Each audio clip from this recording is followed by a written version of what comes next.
दोस्तों नमस्ते, आपका स्वागत है हमारे एक और नए ब्लॉग में। तो दोस्तों आज है भीमराव अम्बेडकर जयंती और आप लोगों को मेरी तरफ से और मेरे पूरे परिवार की तरफ से भीमराव अम्बेडकर की हार्दिक शुभकामनाएं।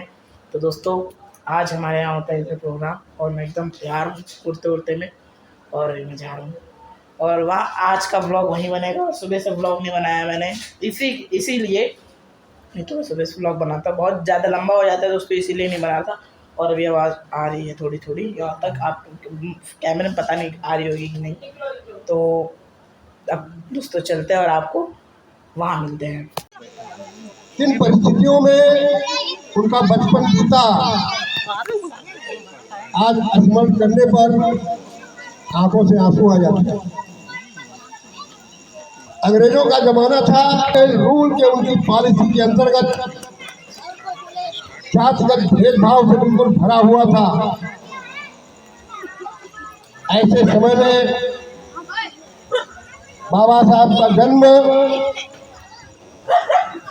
मध्य प्रदेश के इंदौर में एक मुहू स्थान है, वहां पर हुआ।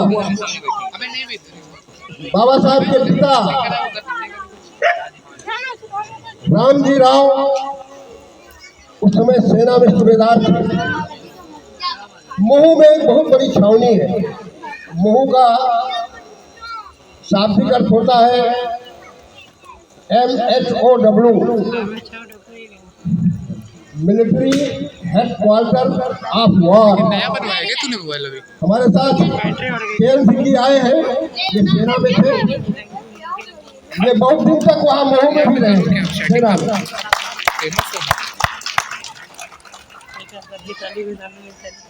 उनके पिता वहीं पर सेना में थे और उसी छावनी के अंदर बाबा साहब का जन्म होता है।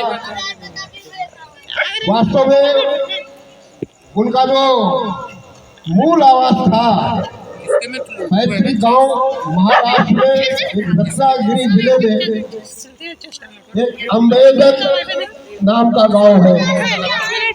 इसीलिए हम लोग जब उनका पूरा नाम लिखते हैं तो भीमराव उनका नाम था, रामजी राव अपनी माता पिता के 14वीं संतान थी। जो अंतिम संतान होती है बहुत बुद्धिमान होती है, हम सब लोग जानते हो। ये बड़े कुशाग्र बुद्धि के थे। बचपन में जब वो विद्यालय जाते थे तो अध्यापक तो उनका बड़ा सम्मान करते थे, लेकिन जातिगत भेदभाव के कारण उन्हें बड़ी प्रताड़ना मिली।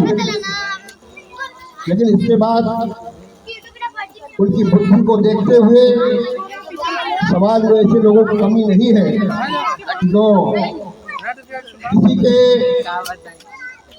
बुद्धि के अनुसार उन्होंने अपने हर काम में एक मिसाल पैदा की।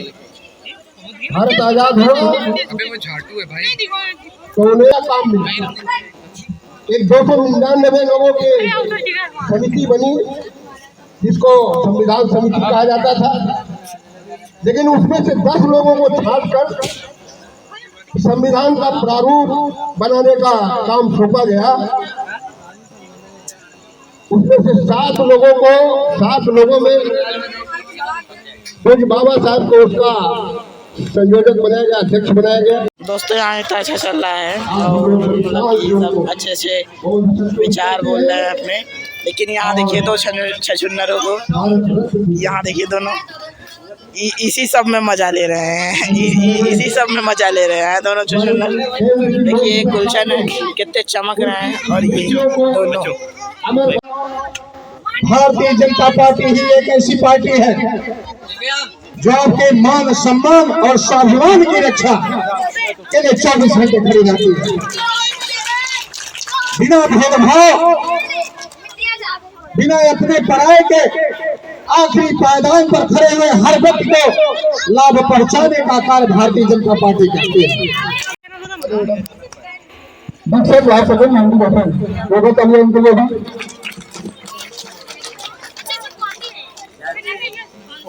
हेलो,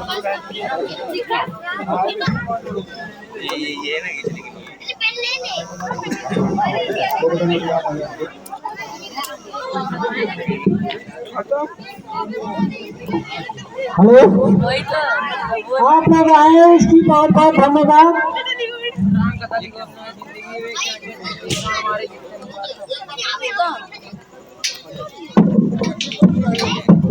अभी इनको बढ़ देंगे।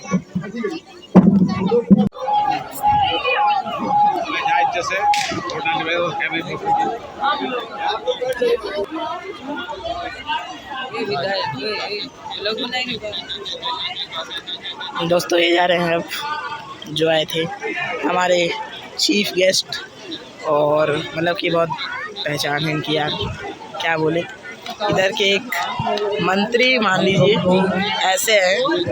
और अब जा रहे हैं ये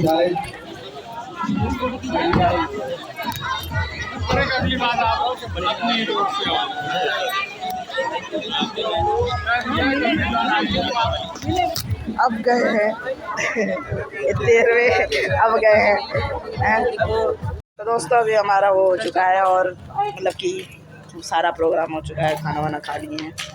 और आओ गुलशन यार, अभी थोड़ा आओ आ है, और बहुत ज़्यादा अच्छा लग रहा है अभी तो। दोस्तों बहुत कुछ हुआ। मैं वहाँ ज़्यादा बोला नहीं, क्योंकि वहाँ इतना शोर हो रहा था कि अगर बोलता तो पूरा एकदम ख़त्म ही हो जाता।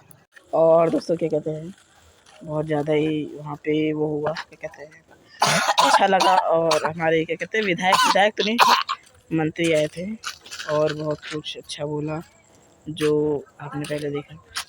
और हमारा मतलब कि यहाँ तो इतनी रात हो रखी है कि यहीं पे सामने खत्म हो गया। नहीं। हाँ वो क्या कहते हैं बोलना था, वो बोल दिए हैं। अभी खाना कहाँ चल रहा है।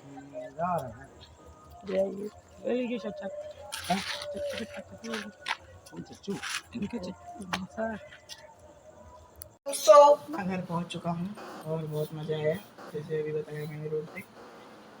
और दोस्तों रात हो रही है बहुत, तो अब मैं जा रहा हूँ ब्लॉग को एडिट करने, और उसके बाद सो जाऊँगा। और दोस्तों ये ब्लॉग में एंड करते हैं, और आपसे मिलते हैं अगले ब्लॉग में।